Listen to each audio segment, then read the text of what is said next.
visual. This will you. No, we are planning on having a YouTube channel at some point, but I don't think that we're going to get that one up and running until next year. So I think for the moment we'll just keep everything nice and easy. For me, the audio is always better because I can see who I'm speaking to. I find it rather disconcerting if I'm just staring into space. I haven't quite gotten to that yet. I much prefer seeing somebody. Yeah, I get that, but I only ask just because my background's not particularly entertaining, so but that doesn't matter. So entertaining, it's scholarly. What's well, the building, the history building at Cambridge has won all kinds of architectural awards, but those of us who actually have to live and work here don't particularly like it. Well, in that case, we'll try to keep it as brief as possible so I can tuck out and go and get some lunch after lunch. It would be lunchtime after this is done. Well, not quite, but getting to lunch. And all right. At least it's not 7 o'clock in the morning for you guys. So well, thank God. Yes, I know. Yeah. I've had a few of those. All right, now let me. I think we have got the recording button up and running, so we shall start off. Hello, audience, wherever you may hail. I'm your host, John Bruni. Welcome to The Focus. Join us as we explore some of the world's most fascinating and essential contemporary developments, shedding a spot of light in a world filled with alternative fact darkness. In this episode, we are joined from the UK by Professor Gary Gerstle. Gary is Paul Mellon Professor of American History at the University of Cambridge. He is a historian of the 20th century United States, speaking and writing on issues of American politics, immigration, and inequality, and we'll be speaking to him on his latest book, The Rise and Fall of the Neoliberal Order. Gary, welcome to The Focus. It's good to be with you. Gary, can you give our audience a bit of a background into what made you want to write this book? I mean, did the apparent crisis in contemporary capitalism have anything to do with it? Yes, it did. And more immediately, 2016 made me want to write this book. I'm an American living and working in Britain, and that meant in 2016, I experienced both Brexit and the election of Donald Trump. They were both shocking, shuddering events, and both were entirely unexpected.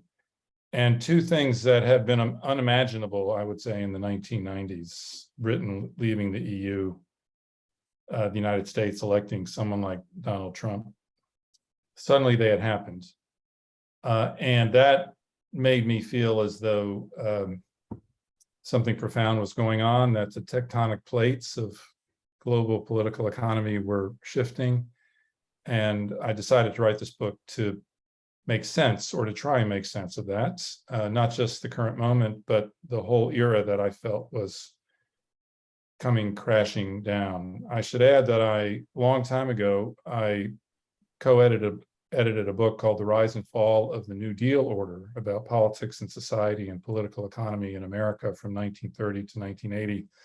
The book's had a good life. It has influenced the way in which people talk about and write political history in America, and we can talk about that at some point if you wish, or not. I always have wanted to write a sequel to that book, but it's only when the subsequent political order to the New Deal order began to fracture and collapse that the book really began to congeal and cohere in my mind. And the book is an effort to chart the rise of a political order that succeeds the period of liberal reform, which characterizes America from the 1930s to the 1970s. It charts the rise of a neoliberal order, its triumph, and then its crack up in the decade after the great financial crash of 2008, 2009.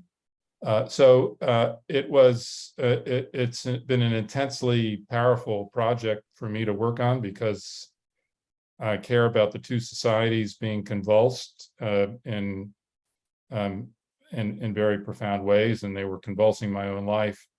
But it was also an effort to take a step back from the immediacy of the moment, not to be consumed on a daily basis by Brexit and Trump, as the temptation to do was very substantial, and try and bring a sober historical perspective to the moment in which we are living. And the moment in which we are living is the crash of a political order, is a period of disorder, chaos, uncertainty.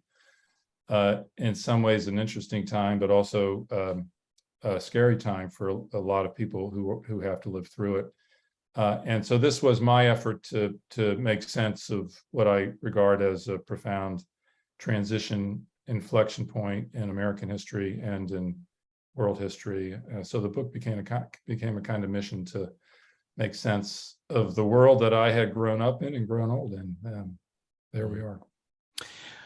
Gary, it's interesting listening to what you say about the sweep of history and inflection points. Now, many of our listeners, having grown up under the system of the neoliberal order, would say, well, okay, so what was this thing, the New Deal? What was the New Deal order? How is it different from neoliberal capitalism? After all, I think I'd be correct in saying most people have grown up believing that capitalism is capitalism, and then there is the other. Now, that other could be communism, as it was during the Cold War, or perhaps in a more contemporary bent, it could be autocratic capitalism as espoused by the Chinese state. So if we're talking about inflection points, the New Deal order came about as a consequence of the Depression, as well as World War II. It survived those two events and went on. And now we're seeing something new happen with the collapse of the neoliberal order, perhaps. And I put the perhaps in a question mark there because I'm not so sure whether or not that's exactly what's going to happen. But anyway, how do you see this? And would you be able to explain for our audience a bit about the history of the New Deal order moving into the neoliberal order? Oh, it's a good question. Capitalism takes various forms and goes through different eras. The New Deal order was a period of capitalism, but a very different period of capitalism than the neoliberal order.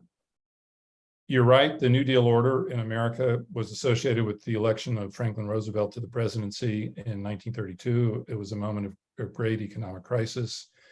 There was a profound and deep sense that capitalism was failing. And left to its own devices, was going to collapse and create misery and open up the world for tyrannies of the right and the left, the right being fascism and Nazism, the left being communism. And so the Roosevelt campaign and project began to take this form, insisting that the only way capitalism could survive and flourish and deliver goods to a broad enough cross-section of the citizens of the United States is if it was heavily managed by the state, by government. At the core of the New Deal is the conviction that if capitalism is to survive, it has to be managed, it has to be regulated in a monetary sense so that you iron out the highs and lows of the business cycle. And also in a fiscal sense, that you have to redistribute some of the gains and profits that capitalism is generating to the poorer parts of the population, to moderate inequality, to give large majority of Americans the feeling and the conviction that capitalism has something to offer them and not just to elites. The project to manage capitalism is what the New Deal is about. And there were regulatory institutions and bodies put in all sorts of ways, subsidies for mortgages, managing labor relations, very progressive taxation schemes. Taxation reached a point in the 1940s that if it were to be proposed in America today, would immediately get the person proposing it thrown into exile, maybe 10,000 miles away from American shores. In other words, in the 1940s, the taxation rates were raised on the highest income earning groups to 91%. And you might say, well, that was a wartime expenditure, there was an emergency, except that in the 1950s, after the war was over, that remained the tax rate on the highest income earners. And it's testament to the commitment of the New Deal order to redistribute some of the profits of capitalism broadly across the population, to try and raise a majority of Americans and to secure middle-class status. And the conviction was that if you left capitalism to its own devices, this wouldn't happen. Inequality would become extreme. The business cycle would become unmanageable, and the whole capitalist edifice would come crashing to the ground.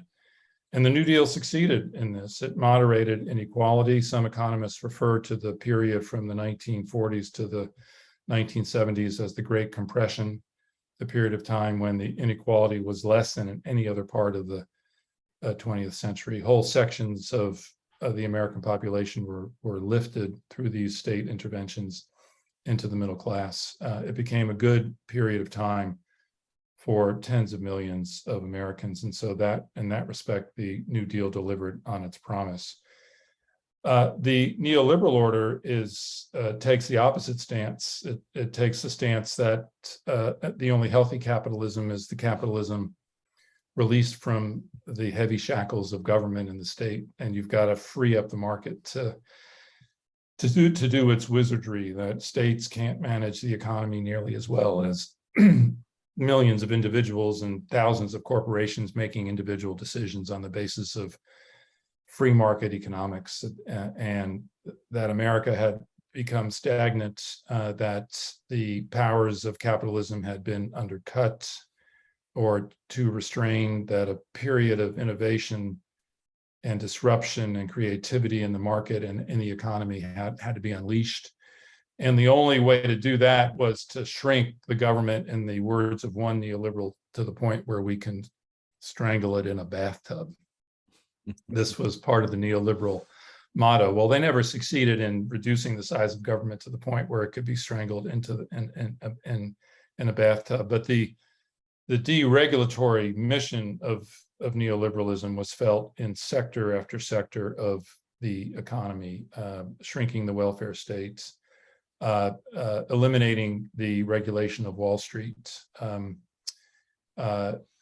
eliminating the regulation of banking, weakening the ability of workers to form unions so as to balance, to even out the disjuncture and power between workers and employers. So this became the creed of the neoliberal order, became unmanaged capitalism. Let the private sector, let private industry, let private finance, let venture capital do its thing, unrestrained by government or states, and that would be the surest road to recovery, abundance, and a future that all could flourish in. So the political economy of neoliberalism strove to become quite different, starkly different from the period of managed capitalism celebrated by the New Deal. Both were capitalist systems, but organized in very different ways. And we can talk about the pros and cons of that, but it's a starkly different way of organizing the economy.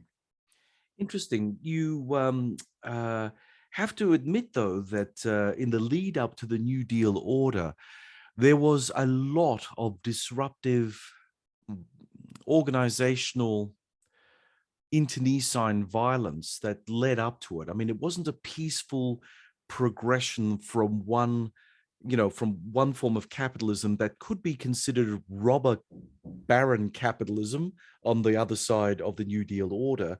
It was like there was a class war at stake in the United States for quite a period of time, a war between organized labor on the one side and, of course, the organized capitalist groups on the other, which seemed to then lose out because the government then sided with the majoritarian principle of the people, and there goes the victory of the New Deal order.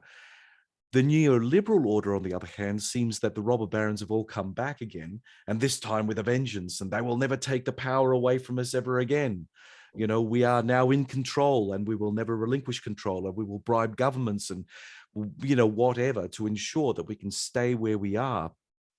So really, if you look at the broad scope of history from what you've described, it seems as though this is more like a cyclical kind of event where, in the mid to late 1800s up until the Depression, we had one form of capitalism, which was a sort of neoliberal, although we didn't call it that, but obviously it was a less restrained form of capitalism. And then, of course, once the labor started to organize to resist those excesses that were placed upon them, then we had that resistance transform itself over a period of time to the neoliberal order that we see today. Would that be a fair set of things to say about that? Or I think so, up to a point. I don't want to commit myself to interpreting American or any other kind of history in terms of a cycle where inevitably the pendulum swings back and forth, because I think history is about contingency, and we may be entering a period in which labor regains some of the power that it lost, but we may not, or the regaining of power may look very different than it did under the New Deal. But you're absolutely right that these orders emerge out of crisis, and they emerge out of struggle. They don't come peacefully into the world, and they don't leave the world peacefully. Yep. These are powerful formations, powerful regimes with vested interests and supporters who want to defend it to the end, and opponents who are maybe willing to do anything to bring it down. What's interesting about the 1930s is not just the Great Crash, still probably the worst economic crash in American history, and perhaps in the history of the world up to that point in time. But even after the crash, Roosevelt comes into office 4 years into the crash.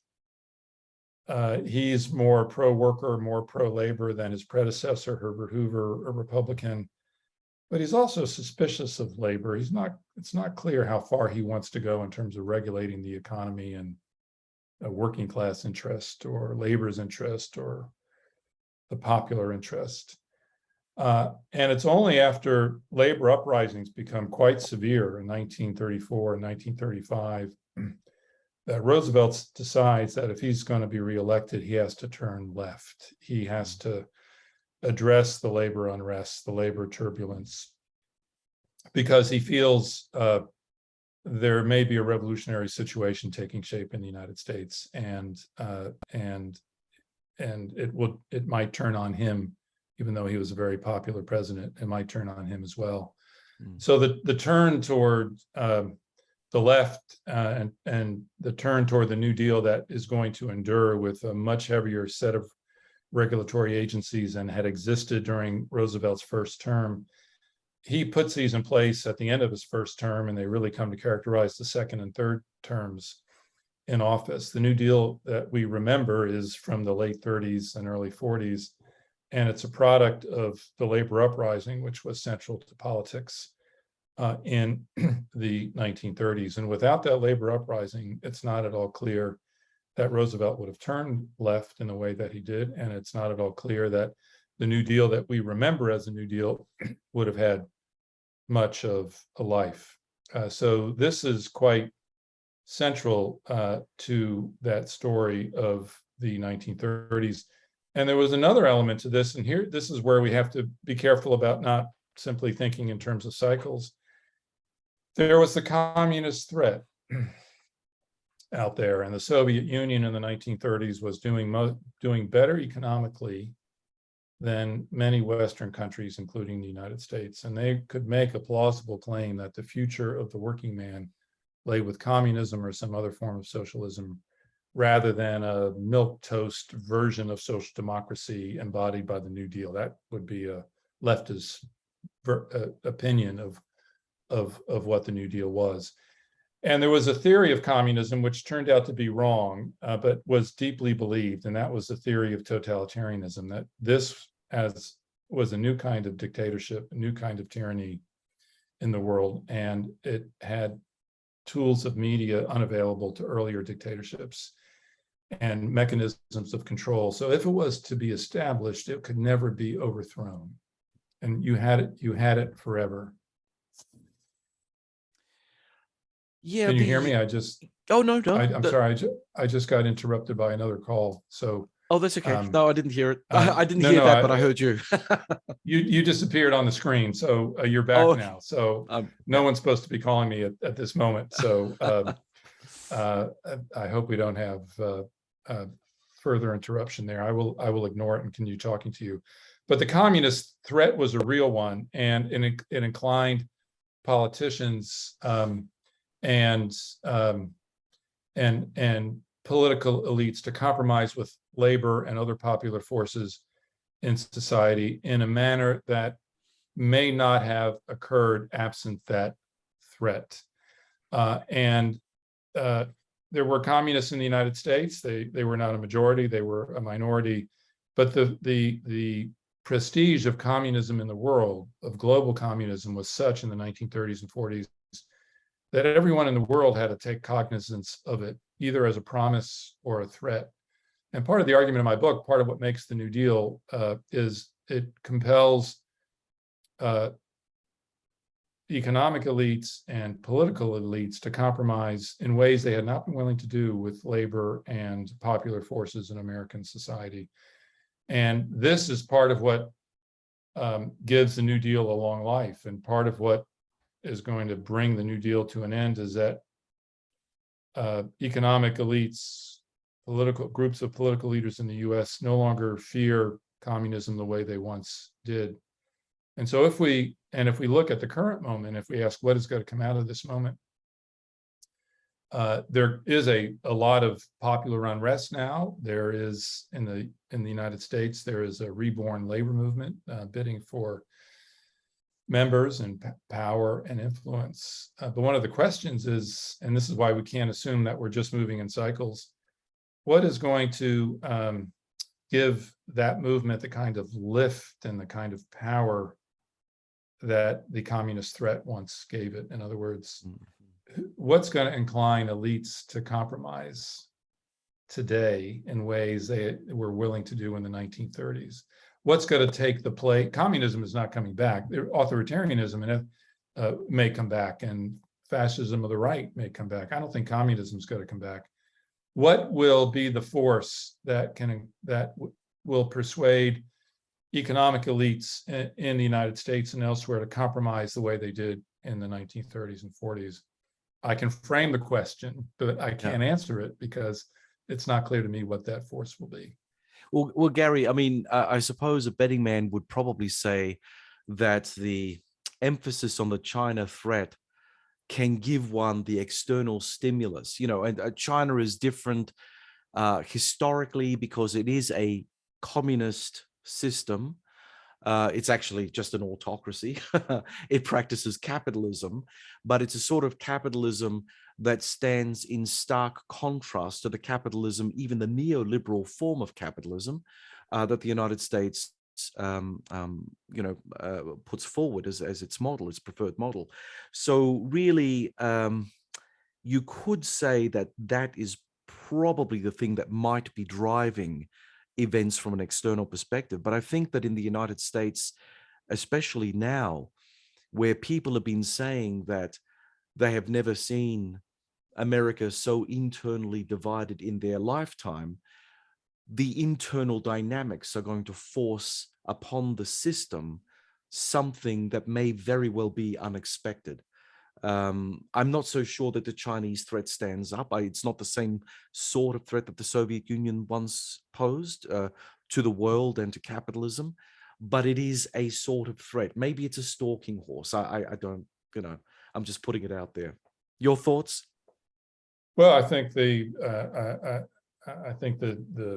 rise of China is one of the central events of the 21st century, and the Americans feel it acutely. I'm sure you in Australia feel it acutely as well, because you're a lot closer and you're part of Asia in the way in which the United States is not. But you're also right that even though it has the trappings of communism. It doesn't have the substance of communism.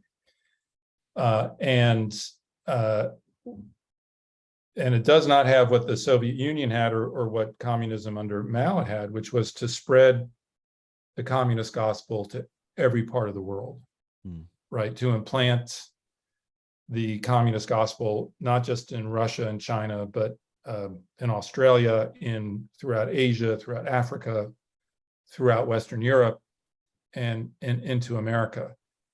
I think China doesn't want to do it. It wants to be the most powerful economic nation in the world, both economically and militarily.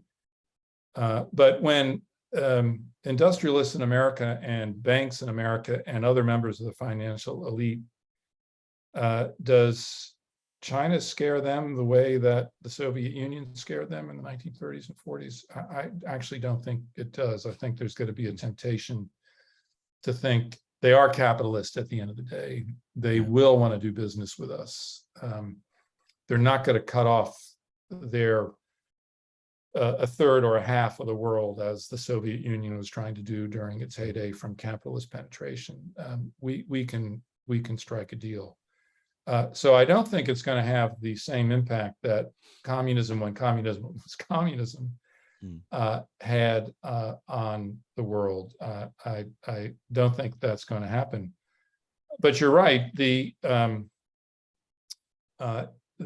live in a period of uncertainty. We don't know what's coming. America is deeply polarized, and of course, Ukraine has shaken up the world profoundly. And one of the reasons Ukraine has shaken the world up so profoundly is because it's not just about Ukraine, it's about Taiwan, which is China's version of Ukraine, a nation that sees itself as independent, that China regards it as part of its nation, just as the West sees Ukraine as an independent nation, and Russia says, no, you're part of us, you always have been, and you will remain so.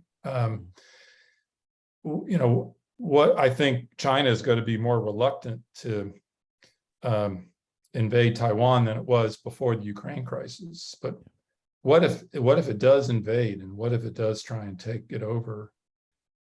I think Biden will apply the same pressure to China over Taiwan that he's applying to Russia over Ukraine. And there's going to be a kind of divorce, economic divorce between China and America.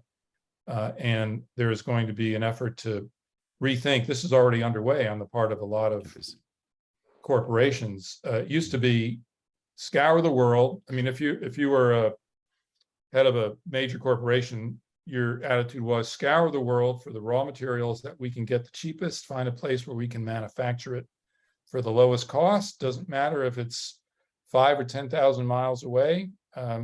This is a global world. We're all part of this global world. We're all committed to it. Transportation is so incredibly cheap on these ships across the Pacific. That's how we're going to conduct business. Today, the mentality is very different. It's what do we need in order to continue to be profitable? Where can we be assured that we can get a steady supply of the raw materials that we need, that China or Russia is not going to cut it off in the case of petroleum or natural gas for Russia? Where should this be manufactured? And there's a very different mindset that both corporations and governments have, identifying certain materials, certain goods that are absolutely essential to the welfare of their own society. And the conviction has emerged that these have to be produced where they can be safely protected, which more often than not means closer to than further away from home. This is a radically different proposition than what governed during the neoliberal era. And so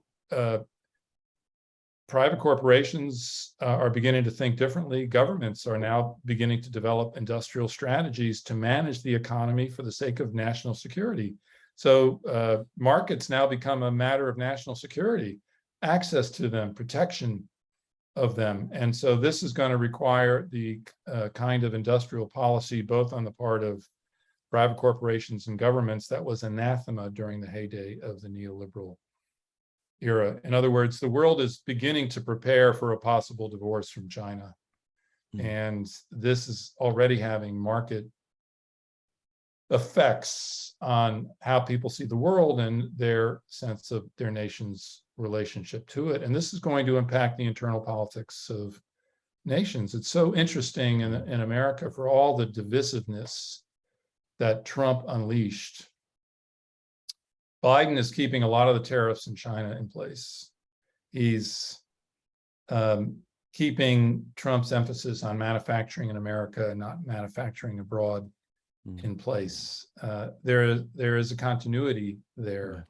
There is. And once you see a continuity across political parties, especially political parties that are so divided on other issues, that suggests that at the tectonic plates of the economy are shifting and people are beginning to think in different ways about how they're going to organize their economies and what should the relationship of government to those economies be. There's a rethink going on now in every part of the world. I don't know the politics of Australia, but I'm sure that rethinking is going on in some way there as well. And this confirms my sense that we are in fact moving into a different economic world. The exact political configurations of that world are still being tussled over and probably won't become clear for another 5-10 years, but we are in a transition to something else.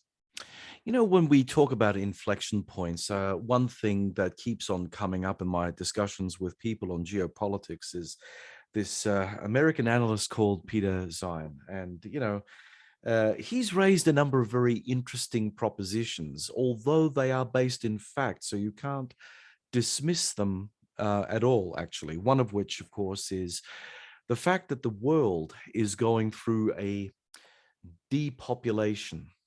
Countries are not producing people en masse as they once were. You know, the wealthier countries become, the fewer children they end up having, and then those children have fewer children moving forward, which means that we're going to end up having a very top-heavy, very old society with a much younger, productive part of your community. Now, the United States, according to Zion, seems to be immune from much of this global problem because, of course, they're a nation based on immigrants. Australia is as well. So we kind of may be able to squeak through the worst of it, depending on how we adjust our immigration policies accordingly. And that's going to cause internal ructions because we will know that we have to increase our immigration rate. But the locals who are here, especially the older generation, will not like it. And we're going to have to deal with that from a political level. Then there's the other thing, and that is that post-COVID, we seem to be going through a period of deglobalization. Those trade routes that you spoke of earlier, that global sense that we're all on the one planet and money is the balm to all problems, you know, that philosophy now is finished. It's gone. So if we're looking at a world that is getting older, getting smaller over time from a population perspective, and is decoupling from globalization, we're looking at disaggregated smaller markets developing in its stead. You know, Ian Bremmer once said that we're moving toward a period of zero growth. I think that we're probably moving towards minus growth over time. How do you think that this emerging reality plays into Biden's point, his inflection point? Does it play any role at all? I think it has not played up until this point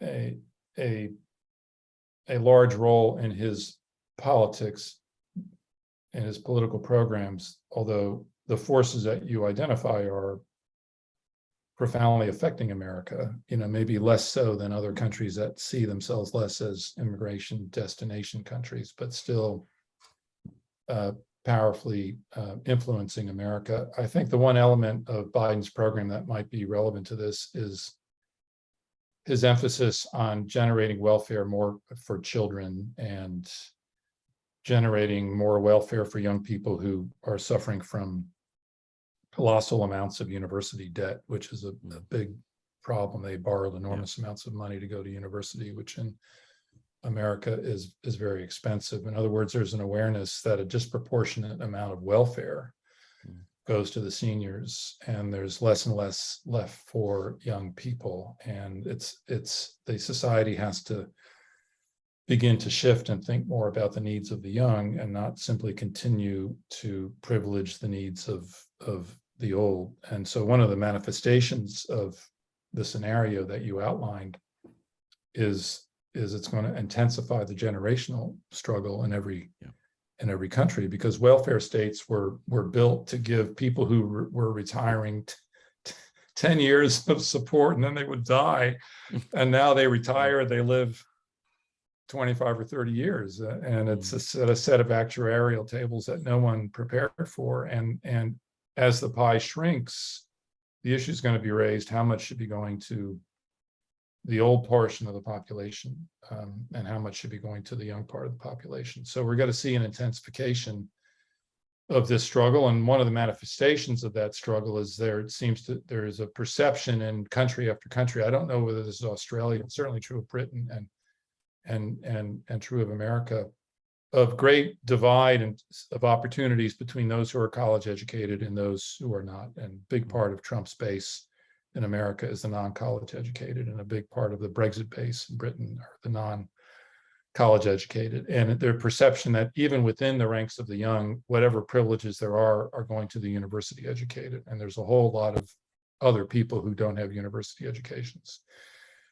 who really have no opportunities at all. So this is another example of new divisions, new axes of polarization in society that are going to convulse nations. The immigration issue generally is one of the toughest ones that the world is facing now and is going to continue to face. And I have to bring into this the word we haven't mentioned yet, but that hangs over all of it, which is climate crisis and the planetary crisis that is coming. Yeah. So you're right about the shrinking number of young people in the globe, and the data point that summarizes all this for me is that senior diapers now outsell baby diapers in Japan. That sort of, that kind of captures the essence of where the world is going, right? It's kind of a stunning statistic, and I imagine other countries are going to begin to cross that threshold as well. So on the one hand, these societies need new young people to not only to do the work, but to support the welfare state, because you need to spread the burden among those who are the productive members of society. On the other hand, the climate crisis is going to generate a refugee crisis of a proportion that we have never experienced or seen on this planet before. I think I just read an essay by Ross McKibben in the New York Review of Books, reviewing some new books on this. I think there's an estimate that we are already at the point where 100 million people in the world have to leave their homes for other destinations, either because their homes are literally disappearing or about to disappear underwater, or they inhabit parts of, say, North Africa where they could eke out a living and no longer can. This is also true of Central America, and pushing the refugee stream up from Central America into the United States. It's not just political persecution by autocratic regimes, it's land that's becoming uninhabitable, inhospitable to agriculture, can't be supported anymore. And the anti-immigrant, this has stoked anti-immigrant sentiment everywhere, in Australia, in America, in Europe. It has to be said that for all the welcome of Ukrainian refugees in other parts of Europe, there's been no similar welcome of refugees from the Middle East, with the one exception of Germany about 10 years ago, when they accepted 1 million Syrian refugees. There is this populist ethno-nationalist politics that says we have to raise our borders, we have to raise our walls, we have to think hard about who we're going to take care of. We're going to take care of people who look like us, and we're going to not take care of people who don't look like us. Yep. This is the essence of the ethno-nationalist appeal. So that works against the economic need for young people to do the work that societies need to have done, and also to create a base that can support a generous welfare state. Exactly where these two contrary tendencies are going to intersect and how they're going to play out, I don't know, but we have to realize that both are in play. So we can't simply go forward with an analysis confident that because of the need for workers in different societies, there are going to be these population flows, and there will be a mechanism for redistributing people from where they can't live to where they can, a natural process that will sort itself out. Because contrary to that is this great fear of societies being overwhelmed by levels of refugees in the short term that they simply can't handle. And that unleashes all kinds of prejudice and racism and tribalism. Yep. Inclines people to circle the wagons and just protect those who we are and those who we have and our own children, and not the children of people living in another part of the world who don't look like us and can't speak our language. Exactly how these two tendencies are going to interact is one of the most crucial issues facing us over the next 20 to 30 years. I'm John Bruni, and you're listening to Sage International's The Focus podcast, and we're speaking with Professor Gary Gerstle on his new book, The Rise and Fall of the Neoliberal Order. You know, that was a very depressing lead into the next very depressing question. But I suppose there are those optimistic individuals. I'm talking about the Silicon Valley types and their acolytes who say that, yes, things look bleak right now, but technology is going to save us. We'll just stack the factories with robots and stack the offices with robots, and well, we can get by with less people because automation and artificial intelligence will pick up where we humans have so badly failed at so many things. What do you say about that? I mean, we're talking about the future, we're projecting forward, and we're looking at a world that is in climate crisis, as you say, a world that will have to come to grips with immigration waves that we have never seen. So we're looking at another historic set of events. I mean, when you put it all together, and hearing what you said before the break, it was like, well, this sounds like one of these comic book scenarios, science fiction comic book called Judge Dredd, where every city basically is its own fortress. And then there are the people who aren't lucky enough to live in the city, and they live in the parched outer areas, and you've got your robots and your drones keeping those people under control, whereas the other people inside the city, living off the fat of the land, what's left of it, is making do, basically. Yeah, it's dystopian. It's dystopian. Yeah, well, I've been thinking of the young Mel Gibson making those original movies, such as in Australia 40 years ago, and also all the other movies about people relocating. You know, there's a version of the Silicon Valley guys building fortresses for themselves in New Zealand to ride out the coming storm. So it's not all it's not all optimism on their part. However, humanity is incredibly resourceful. There's an enormous amount of experimentation and innovation going on right now. The IT revolution of the 1990s, which was integral to the neoliberal triumph, as I write about it in my book, was a set of innovations that has the magnitude of the invention of the printing press 500 years ago. In other words, it's a half a millennium event. In other words, it's an event that if it occurs, a technological innovation of that consequence, if it occurs twice a millennium, we're doing well, right? Because you can only expect one of those per millennium every 1,000 years. You know, the world in which we live has changed profoundly since the 1980s and the 1990s, and the technology has just been extraordinary. And we have to hope that continued technological innovation will be part of the solution to the climate crisis. And we have to be as creative and as forward thinking about this as we possibly can be. And I think there are reasons to be hopeful if we look at the record of technological innovation over the last 30 or 40 years. But the focus, I think, needs to move off the robots who are going to take the place of humans, which is going to create other problems like unemployment and things like that, and Yep. put the focus on how can we innovate to avert the worst of the climate catastrophe and to continue to make the planet a habitable place for humans. So we have to begin asking those questions. And then we have to also ask, what is the best relationship of government to private enterprise that can produce the desired results? And here we come back to sort of the basic question that informs my book, which is how do we get the most out of government and economy? What relationship of the two can get us to the promised land, so to speak? And there we see variety. We see the New Deal had one answer. We see the neoliberal order had another answer. I think going forward, it's the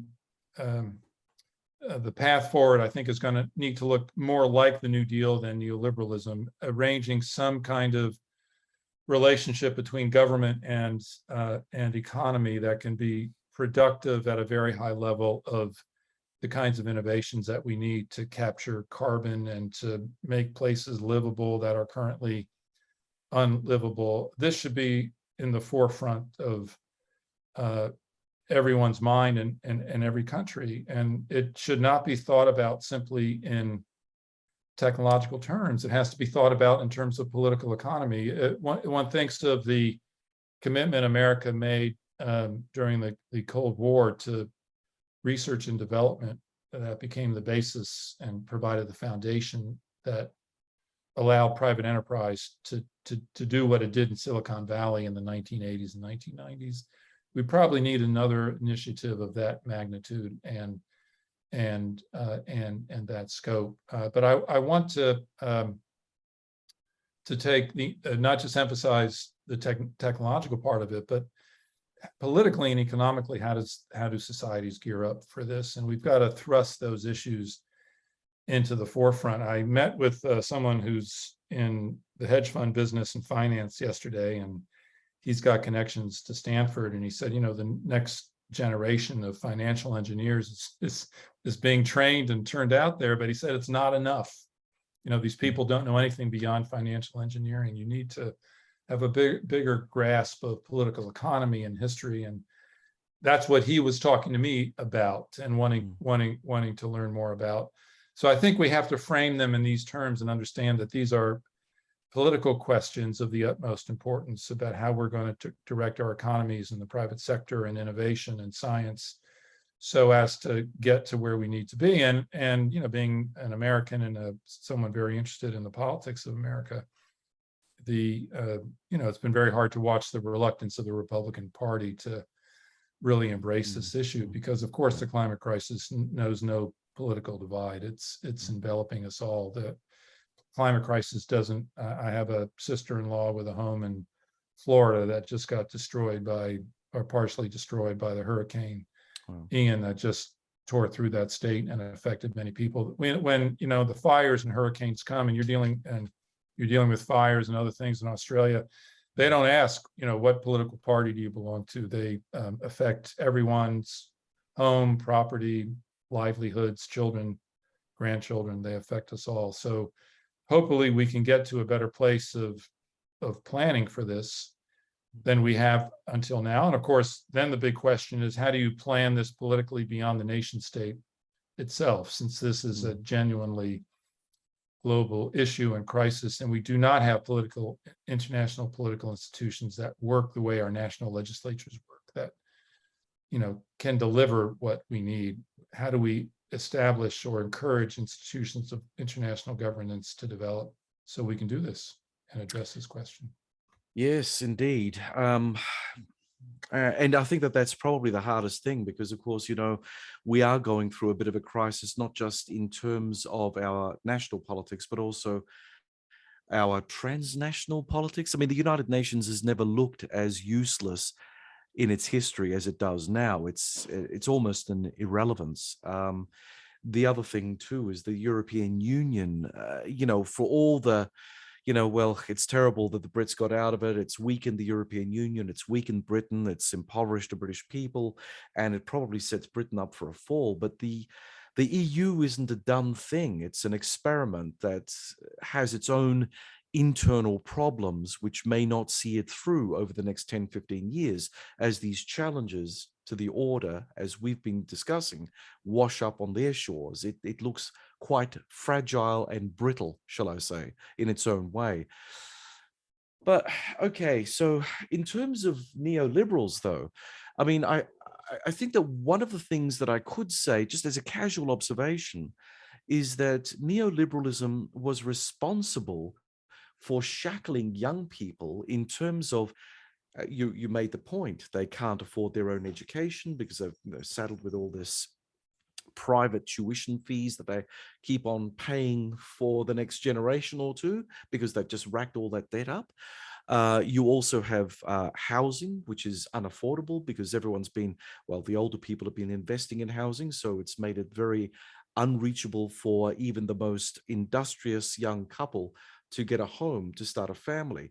Could we not start at the point where we roll back all the imposts, the neoliberal privateer imposts on the cost of living, to allow young people to even contemplate having a family? Because these days, if you talk to many people at the university level, they want to get a job, they want to pay off their HECS debt, they want to do all that kind of stuff. And then whatever's left over, they want to go on holidays. They're not talking about having a kid. A kid is a sunk investment, especially with the costs of childcare and education for the children moving forward, let alone the added costs and burden of running a household. So people are voting with their feet away from creating families. I think that may be something that policy people would need to look at some point. I hope so. Where populations are growing slowly, there's no need for family limitation. I think there ought to be family encouragement, or I think a world, as I think about the future of the world, a world with few children is a sad place. That's my personal view. That's not absolutely. I'm not speaking to you as a university professor now. I'm speaking to you as someone who recently became a grandfather, and watching the succession of generations. In youth there is hope, and in children there is hope, and in young people there is hope. You're looking for signs of optimism, and so I'll give you one. In the United States, Biden's victory in 2020 was a huge victory in the United States and globally. The autocrats of the world recognize themselves in each other.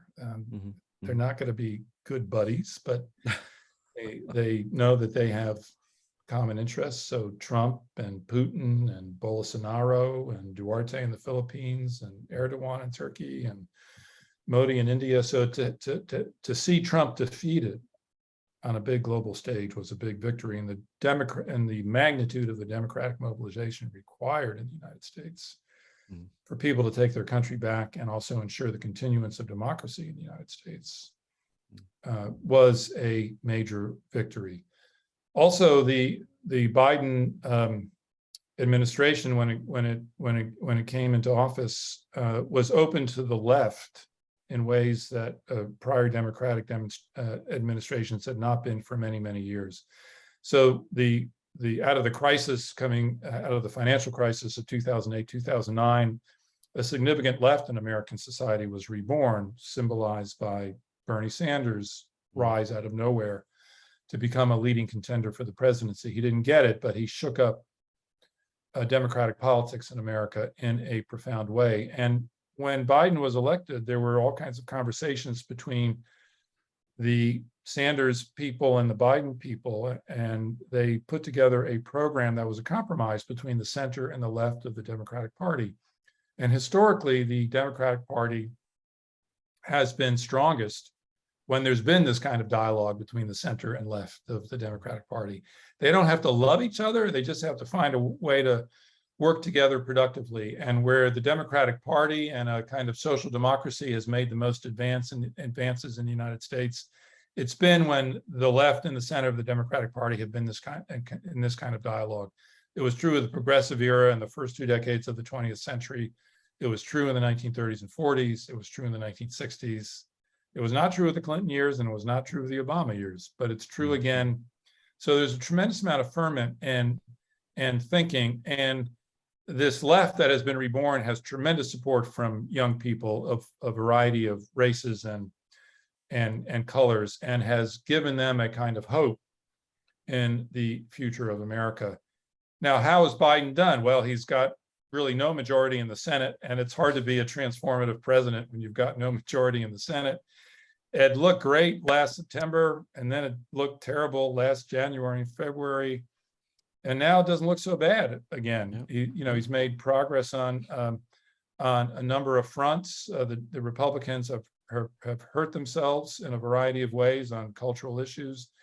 The Democrats have to keep at least one House of Congress in 2022, and they have to find a way to advance legislation between 2022 and 2024. But there are people in America who understand the challenge of the moment and have new ideas. And there are new discussions of new political economy. I'm going to a conference in New York in a couple of weeks to talk about how to create a political economy for the future that looks very different than what the neoliberal economy was, where Main Street is not sacrificed to Wall Street. How do you do that? So I would say that in the United States right now, in a lot of different places, there's a tremendous amount of ferment and interesting sorts of thinking going on. And also another reason for Biden, the Democrats, to hold on to power for at least a few more years is to put in place climate initiatives that can begin to take root, and to get private industry invested in seeing that their own self-interest is going to be served by attending to climate issues. And the point you made about the United Nations is right on target. They can handle refugee flows. They cannot handle dealing with the climate crisis. The best solution to the climate crisis is if the United States and China, for different reasons, get deeply invested in solving this issue, because they see it in their own economic interest to do so. And we need a few more years of Democrats in Washington, and Xi has been pivoting somewhat toward the climate issue himself. If they exercise a kind of leadership on this simultaneously, that the world is going to begin to look different on that. I'm sorry. One moment.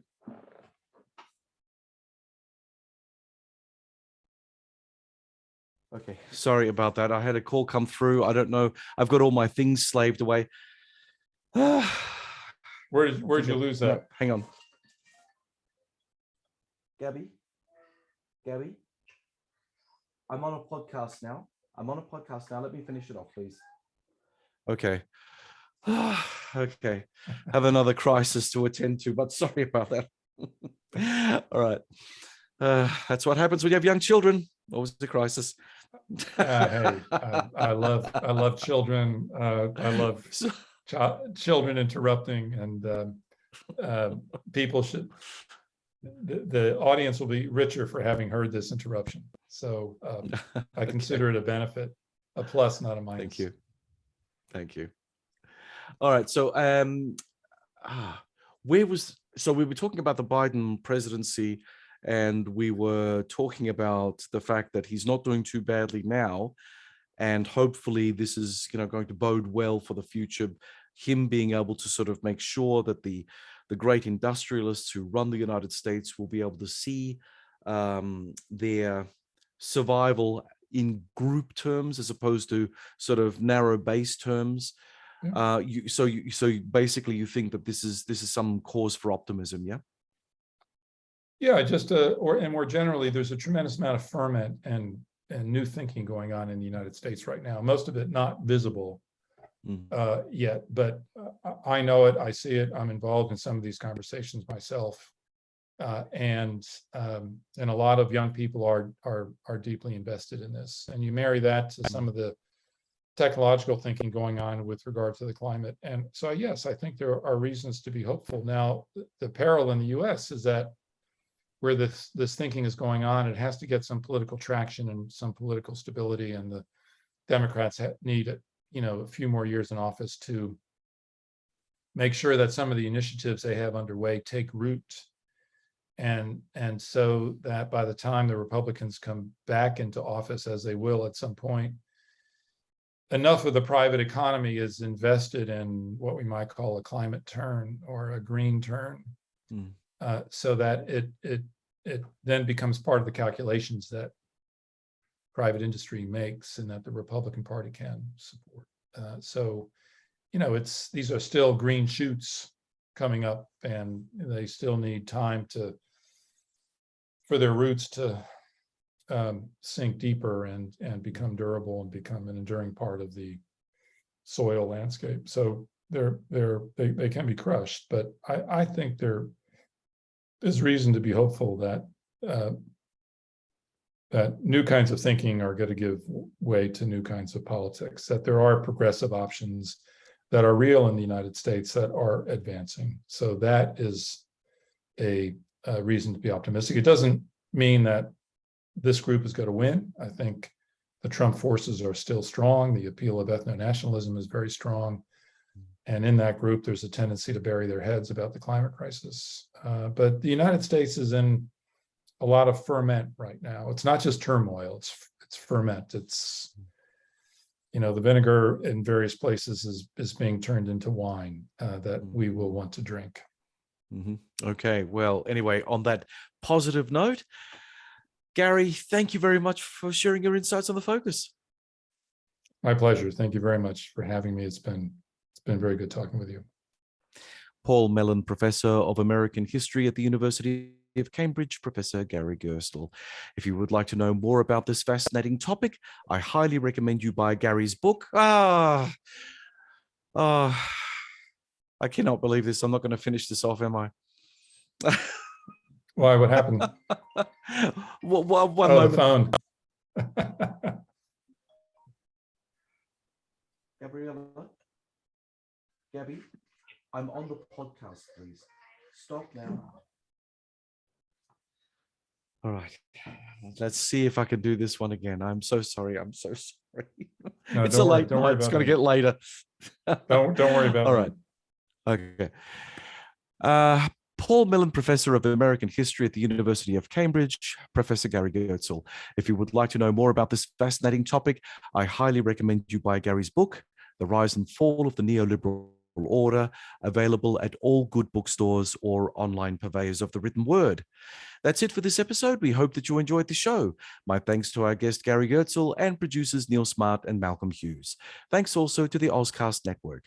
You can find the focus on the Sage International website at sageinternational.com.au, hitting the Media Center drop-down menu and clicking podcasts.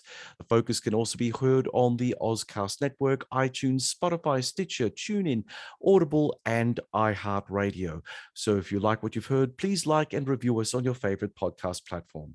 Every subscription we get or thumbs up you give us helps the algorithm bump us up the digital ladder. Until next time, I'm John Bruni, and you've been listening to Sage International's The Focus.